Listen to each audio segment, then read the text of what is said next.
in public health is different for every disease. There are some targets. We'll see that also in a subsequent slide.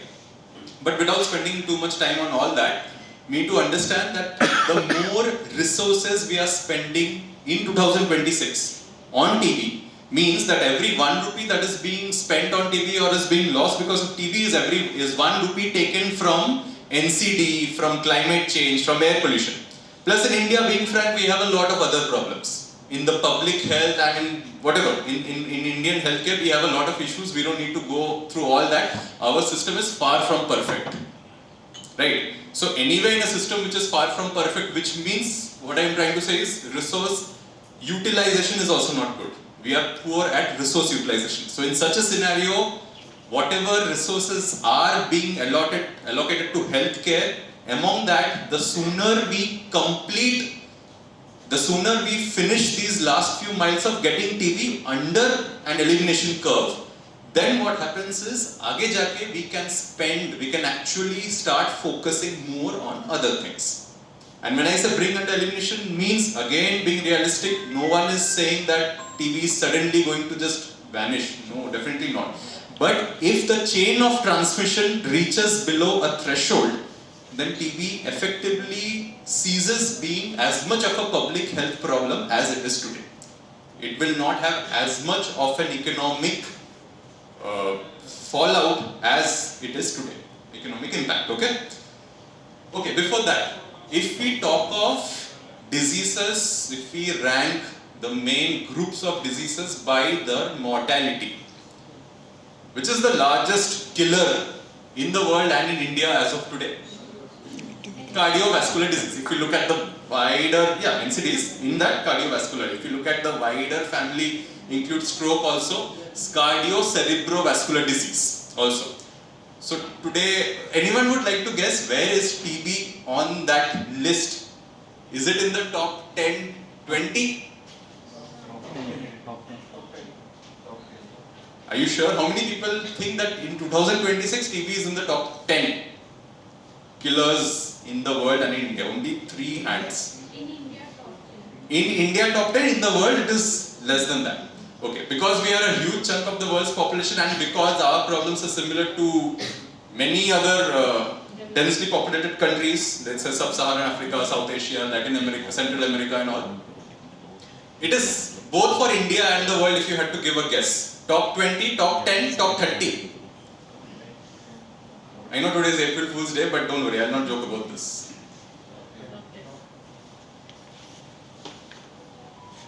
Can you read this?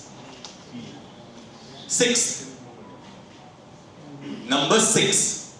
See, let that sink in, because even as medical professionals, it takes time for us to believe. हमें इतना जल्दी से हम मानते नहीं हैं कि number 6 पे है, and ठीक है, अभी 6 है या 8, that is plus minus obviously because of different sources of statistics, but yes, it is in the top 10 causes of death worldwide as well as in India. So these are 3 important reasons if you look at. There is nothing else that has changed in the epidemiology of TB. ऐसे नहीं है कि drug resistance TB अचानक और भी बढ़ गया है या फिर टीबी में हम और एंटिसिपेट कर रहे हैं इस मोमेंट पे. The problems are very much public health related. कि एक है कि हमारा foreign funding sources are coming down in India. We have graduated from a low income country to a low middle income country. And anyway आज का दुनिया का geopolitical situation you are all आप सब देख रहे हैं. Trump pulling out of WHO, fund slashing, this that and lot of other issues, because of which we cannot be that dependent on foreign funding like we once were. This is not just for India, for eventually for all nations. So considering that and considering the fact that we are in 2026 with other public health issues coming up, becoming larger, this is why there is a renewed political commitment now. So it is being taken seriously at higher levels. We talk of political commitment in public health care that is being forced to happen now because we have no other choice. Okay, so I think whatever we have discussed in these last 5 minutes, all of that covered in this slide. Now we move forward to some statistics. How much does India contribute to world population? 17%? Okay, 18%. So 18% of the world's population roughly is India. How much is our contribution in TB? This is incidence and this is mortality. This is as per Global TB Report 2026, which means that despite contributing to 18% of the world population, what is incidence? Number of new TB notifications. And what is this? Mortality in red? Deaths due to TB. Of course, see, again, when I've given this range over here, rates, we'll not get into those statistics. There is a range, we should always look at a range because, I mean, just now we were having a discussion about UPST. All these data, there are plus, minus, definitely there is always room for correction, but still, this is something which is estimates of TB burden. So, we cannot give any excuses of reporting, Zada, Kam, and all that. By estimates, India's contribution to the global burden is 25% by estimates. So India's estimate and global estimate. By mortality, our contribution is even higher. Quick, I just want to ask you, what do you think could be some reasons? Let's talk of the avoidable reasons, modifiable factors behind a high mortality due to TB in today's times, in 2026. Very good. Non-adherence to treatment. Okay, fine. Can we go in sequence, like at the beginning of the cascade that we say? So basically, late identification, basically late diagnosis, delayed diagnosis, which can be because of lack of awareness at the community level, also lack of awareness within our healthcare system. Both possibilities. Okay, fine. We are just going very superficially now. So one is your delay in diagnosis. After that, because there's a slide which will cover all this, but now if we cover it conceptually, then we can run through that slide. So first is delayed diagnosis. Anything before delayed, as a part of delayed diagnosis, it could be delayed health-seeking behavior also. So it's part of that, right? That is at the community level, at the patient level. So is patient level delay in seeking care only because of lack of awareness by the patient? Or social stigma also, yes. Any other factors? मुझे जाना है लेकिन अरे बाप रे मेरा पूरा एक दिन चला जाएगा सरकारी hospital private accessibility also because अगर मुझे if I feel accessibility is a huge issue अरे जाके मेरा एक दिन पूरा बर्बाद हो जाएगा ये लाइन लगाओ उधर लाइन लगाओ that also could be a factor. So now let us say the patient or the means potential patient, the people with symptoms, they have not come to you. They have not come to the private practitioner or the public health system, jo bhi hai. So that is a patient level factor, community awareness and even accessibility. Now after they have reached the healthcare system, where can we expect a delay in that? They have reached the healthcare system, they have reached the doctor, let's say, private हो सकता है, public हो सकता है, but अभी diagnosis delay हो रहा है, इसमें क्या क्या reasons हो सकते हैं?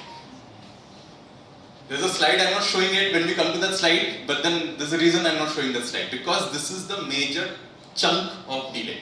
It is called, wait, actually I'll show you that slide, because we'll come back to all these slides. Right. Can you see this diagnostic delay? 67%, which means, see, first care seeking delay. We just discussed this. Then now we are discussing diagnostic delay. So diagnostic delay is when the people, the patient, the would-be patient or the beneficiary, they have reached the healthcare system, but the diagnosis is getting delayed. What do you think are the reasons that ये क्यों मतलब? Sample burden. Okay, so quality of sampling also, and quality of sample, sample processing, quality of sample procurement, all that. Okay, fine. Then, apart from that, Unavailability of diagnostic tools. non-functional instruments. Okay, but sir, वो हमारे इधर इतना problem नहीं है, right? Unavailability of diagnostic, मतलब अभी at least in Nanded city. The linkages are there, but वहाँ पे linkage ले जाने के लिए वहाँ पे is where the delay occurs in Nanded city at least, or in most parts of urban India, let us say. So वहाँ पे one factor is, especially because today we are talking of EPTB.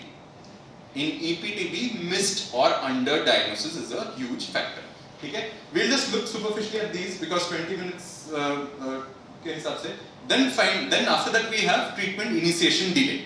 So before that, this diagnostic delay, what are the ways we can analyze and we can improve on diagnostic delay. One simple thing is having such sessions, and not just that. This is just the talking part of it. Also to make diagnostics more accessible and our healthcare system more aware of what are the diagnostic linkages, what are the diagnostic tools, right? Two-way thing. Then treatment initiation delay. Treatment initiation delay मतलब diagnosis हो गया है. Now let us say now there is a delay in starting treatment. That could be because of, see, one is patient factor. Let us not, in the interest of time, let us not talk about the patient factor. From our side as healthcare, what could be a little less in our side maybe? Follow-up of whether the patient has started the treatment or not. But of course, there's a whole another component of follow-up after starting treatment also. So these are some delays. Now what we'll do is we'll quickly start our, we were looking at this, right? So economic burden we have seen. Just to give an idea, to put into perspective, economic burden of tuberculosis in 2024 was around 0.7% of India's GDP. We are very proud, right? Fourth largest GDP and all that, but 0.7% of this GDP, and just because if someone thinks it's a small number, this is, maybe it is not visible, I haven't chosen very good colors here. So it's a huge number, 206387040000. That is the amount of money that is being lost. This is annual estimate only, this is 2024. And we discussed how the money, how this money is leaking away. How? Because one is, of course, all the expenses that are going on TB that are being spent by the government. Another one is also the loss in economic productivity because of TB. Why? Because as we discussed, TB in India disproportionately affects the working age group. So it is not just the people who are getting affected because of TB. Because of TB care, it can be the caregivers also. Of course, that is not even counted in this. That is not usually, we don't have a very good estimate of indirect economic productivity loss. Thank you. Okay, so when we talk of elimination, which is discussed, we'll go quickly over these things in the interest of time. When we say elimination, when we were saying elimination 2025, we meant that compared to 2015, because in public health we always need a baseline and we need some targets. So compared to 2015, when there is a reduction of 90%, which means suppose in a given area you had 100 deaths due to TB in 2015, when we get less than 10 deaths in that area, you get it right, 100, 90% reduction, so today less than 10. Similarly for TB incidence, 80%, when we have such reductions, then we can call it as TB elimination for that given area. And of course, country-wide goal, when we consider total number of TB deaths in India, total TB incidence in India, and how much are we on track or not. Right now, to be very honest, I'll tell you in short, I'll not give any numbers here. There are some TB progress in India is a mixed bag. There are some good things, there are some not so good things. Our progress is not very much on track. We need to pull up. Of course, there is certainly a good deal of progress. For a country as large and diverse as India, is the progress there? It is definitely there. Is it satisfactory? Almost satisfactory, but it could have been better. Okay? And the third one that we count, looking at TB elimination goals, TB elimination objectives, is reduction in catastrophic health expenditure. What is catastrophic health expenditure? Something that we should all understand. Out-of-pocket expenditure. Out-of-pocket expenditure. So when out-of-pocket expenditure by the patient in a country with a low per capita GDP like India, if we understand, when the out-of-pocket expenditure by a household exceeds a threshold value, then it is called catastrophic health expenditure. For TB, there's a WHO definition which puts that at 40% for any disease. Specifically, if you look at TB in India, the threshold that we have agreed on is 20%. So when a household has to spend more than 20% of their annual or monthly, however you want to annualize it, monthly expenses, let us say, monthly income on tuberculosis and all related costs. So that means that catastrophic health expenditure due to TB and related is, if it is more than 20%, that means they are facing catastrophic health expenditure due to TB. Okay? Fine. So since we are looking now at overview, this is an estimate of TB incidence around the world. Okay? So as you can see, more green means this is an estimate of incidence rate. To two things we need to understand. Is this notification? No. This is estimate of TB incidence. But right now, one good thing is that most of the countries in the world, except a few, they are nearing, nearing as in the number of TB cases that they are reporting is it is slowly reaching at least around 80 to 90% of this estimate. So we are closing the gap. Understood what gap I am talking about, right? This is, let's say, the estimate. This is how much we are actually notifying. So we are slowly, we are closing the gap by reaching close. So this is the estimate. Like you can see, TB is still a huge public health issue, especially in whole of Latin America, Central plus South, Sub-Saharan Africa and even other parts. Eastern Europe also. In Eastern Europe primarily, very interestingly, it has been driven by Eastern Europe is also the only region, Russia and Eastern Europe, where HIV prevalence has, now it is plateauing, but it had started increasing. In all other regions, including Sub-Saharan Africa, it is actually coming down. But here, HIV co-infection is also driving the TB resurgence. And of course, South and Southeast Asia and other parts of Asia as well, including Mongolia. You also see a slight correlation between countries. Of course, there are some exceptions where there is a high level of ambient air pollution. So TB, we have always spoken about nutrition, very important, sanitation, and now increasingly air pollution. Of course, it is common sense, but still it is being officially recognized as another driver. So socio-economic factors are always going to be a very big driver in TB, and addressing them will be very important for TB evolution. Incidence hotspots, previous slide we looked at numbers. We looked at a rate, that is per lakh population. Here we are looking at absolute numbers. So obviously, given India's population, when we talk of absolute numbers, we have a huge bubble over there. Okay. So change in estimated TB incidence, this is where it starts looking good. See, here when you see the really deep purple ones are the countries where change in estimated TB incidence from 2015 to 2023 was the highest. So as you can see, there are some countries, these European countries, let's not talk about that because it doesn't give a very good data comparison, but let us compare to other, this is all so far estimated, which is a good thing because looking at estimate gives a better picture. We can skip this also in the interest of time. Right, so coming to EPTB now, so there's one very, see, the other data that I showed you all were from 2024, Global TB Report of 25. But somehow, WHO Global TB reports and even globally, the stratification of extrapulmonary and pulmonary, they are not doing it anymore in the reports. The last one that we had as of 2019, this is it, but again, no need to, I'll not discuss or try to take out anything from this. You can see for yourself, the darker regions are where there's a higher proportion of EPTB.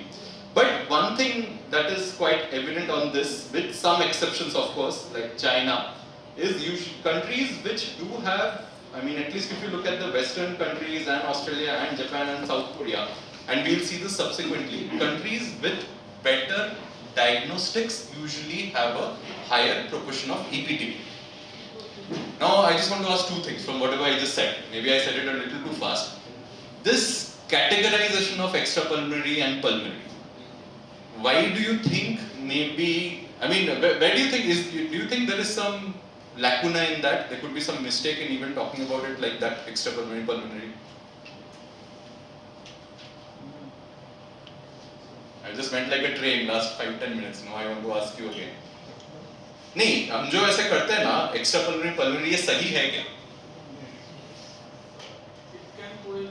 Exactly, there are at least 20 to 30% cases with concurrent extrapulmonary and pulmonary. In fact, see, in these times with pasteurized milk and all that, earlier we had other routes also, other potential routes for EPTB, but now, most of the cases, not in all, when there is EPTB, usually there is, at least even if it is silent, हो सकता है silent, but silent primary probably is in the pulmonary. It might be silent clinically, or it might not. But the problem is, now that is one limitation. Programmatically and even in public health, we try to make a watertight compartment. Extrapulmonary, or pulmonary. There can be many mixed cases, which we do if you talk programmatically, and we've had this interesting conversation with many private practitioners in other places also. The problem in public health, not just in India, elsewhere also, is that when there is a mixed case, it is taken as, if you have to consider it, public health tries to push it towards pulmonary. Why? Infection control. Infection control, exactly. Because in pulmonary you have a list of other public health actions responsible, including contact tracing, TPT and all that. So it is always better to err on the side of giving TPT. So that is why it is. So that is why we'll skip a detailed discussion on this. Now we'll start going into, so India, right? I know this will definitely not be visible, so I will just read out. See this line that you see, this orange line is number of EPTB cases. You can see the shape, right? Means you can see the trend. So you can see right now for overall India, let's not, I'll not bore you by drilling down into that. Right now overall in India, how much of reported TB cases are EPTB, roughly, percentage wise? First row can, 30%. So around 30% of all new as well as old, if you look at TB notifications in a particular year, around that are EPTB. In Nanded city, what is the number? In Nanded or even in Mumbai, same, Nanded and Mumbai are same on this. It's around 50% now. It can mean two things, right? When your percentage of EPTB is high, higher than the national average or the state average, it can mean two things. One is either, which we would like to believe, better diagnostics, better all-round diagnostics, that is better diagnostics coming from surgery, OBG, ENT, all the sources of EPTB, all departments practically. Or it can mean an actual decrease in the chain of transmission of pulmonary TB, right? Anyway, so this red that you see, this bar, this is contribution of private sector to EPTB. That is, over the years that you see, the number of EPTB cases, if you see, more and more of those cases are coming from the private sector. Right now we have around 50%. So which means of all new EPTB cases in India, 50% are being diagnosed in the private sector as of 2025. So this is in Nanded city, okay? This is the total number of TB cases. So extra pulmonary. Again, this is watertight definition. So those mixed cases will also be counted as pulmonary, which means which means that obviously pulmonary is involved, which we can say then that EPTB is not more than this, but pulmonary involvement may be more than 50%. So right now that we see that around 45% of cases in Nanded, 45 to 50% of TB notified cases in Nanded have an extra pulmonary component. That is what we can infer from this data. Fine. So now coming to NTEP, quickly within 5 minutes we'll finish. National TB Elimination Program. Program broadly has 4 pillars: detect, treat, prevent, build. So detect means find, diagnose, improve our diagnostics. Treat means treatment what? Appropriate and early treatment. Why do we say appropriate treatment? Correct treatment. Correct treatment for the kind of TB also that includes resistance, testing for resistance. Universal drug susceptibility testing, which is very important also in EPTB. Prevent means?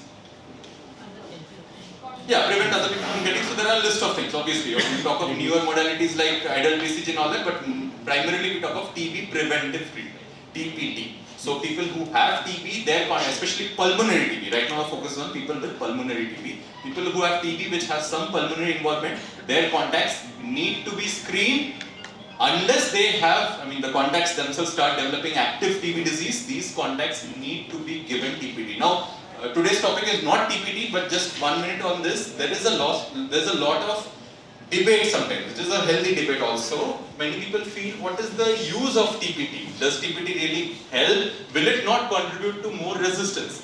The thing is, and we would love to have sessions on that also, frankly speaking, it's a risk versus benefit ratio, the risk being quite low. When you look at the newer TPT regimens, the benefits clearly outweigh the risks. Okay? Fine. Yeah, build is capacity building, institutions building, network building, all that. So you build the system, you build the institutions. So this is the, I think we can go over, this is the chain, the organogram of NTEP, the program, National TB Elimination Program. Here we have a very robust City TB team. We have a very good team over here, and of course, since this is gathering of private practitioners, we are quite well supported by our PPSA as well, right? So you have our NTP staff led by our City TB officer, some very good staff members also, like we don't have time to individually say, but otherwise I would have, and PPSA. So those of you who are in touch with them would definitely know. Those of you who are not in regularly touch with them, please be, because there are a lot of things that are happening over here also. We discussed this delay slide. So this is 2012 TB was made a mandatorily notifiable disease. What do we mean when we say mandatorily notifiable disease? Which means that this disease, if diagnosed, has to mandatorily be notified to the public health authority.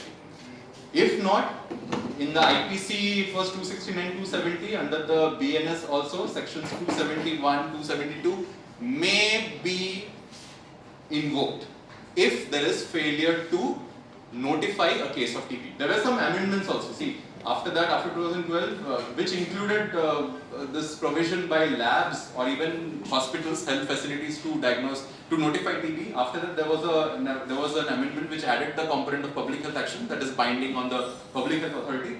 Then in 2018, there was an amendment which made it possible even for chemists or for self-notification. Now, one more thing from chemists is that one way of assessing whether the private sector is notifying accurately or not is by comparing the drug sales data, and that is done every year.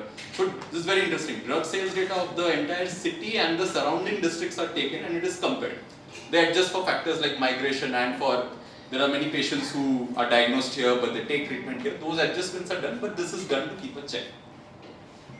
Okay, now about EPTB, because I think we have the next few sessions, so I'll not take your time much, but just a few considerations. One is that EPTB, unlike pulmonary TB, does not have a screening mechanism in place.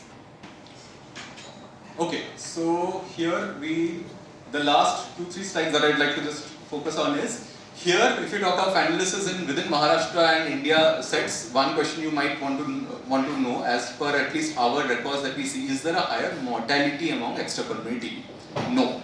At least as of Indian data that we see, there is no higher mortality among extrapulmonary TB, people with extrapulmonary TB compared to pulmonary TB. But the one difference that and even in HIV status, that is, if you want to say that among people with HIV, is it more likely that they'll have EPTB? Because we sometimes tend to think like that. No. Among people with HIV, the manifestation of TB, it is not more likely to be extrapulmonary TB. Pulmonary TB is equally likely. So there is no increased association.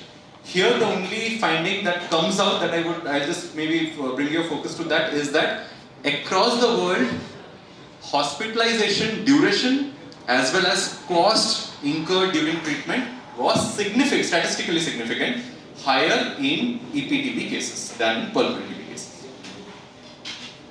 Okay, so this is again common breakdown of EPTB, but I think when we come to diagnostics, we'll talk about that. So we'll skip all these. I'll not speak about how difficult it is to diagnose EPTB and all, because I think those will be covered later on. The only thing I'll mention here is, when we speak about EPTB treatment, in pulmonary TB, one thing that gets overlooked is that we talk of clinical, we talk of lab follow-up and all that. Clinical follow-up is very, very important. Clinical follow-up is very important to first know if your diagnosis is correct, then to know if our treatment is, of course, like you said, treatment adherence is also a challenge, because we might not know if the patient is actually adherent or they have stopped or they are taking inconsistent medication because of some side effect. There are many possibilities, but clinical follow-up becomes even more important in EPTB because of a multiple number of reasons. Most common reason being is EPTB, how did we diagnose it in the first place? More often than not, we probably did a clinical diagnosis, and if we have done a clinical diagnosis, then we are never sure unless and until we see a clear clinical improvement. Fine. So with that, I think I'll skip all these, and finally, this is those of you who are interested, CTD manual for extrapulmonary TB. That is treatment diagnosis. This slide will be shared anyway, so you can, if anyone wants, you can quickly. We'll share on the group. Okay. So going ahead now. Finally, thank you. I think I've taken more time than I should have, but thank you so much. Thank you, sir. Lecture was very informative. Is there any question, please?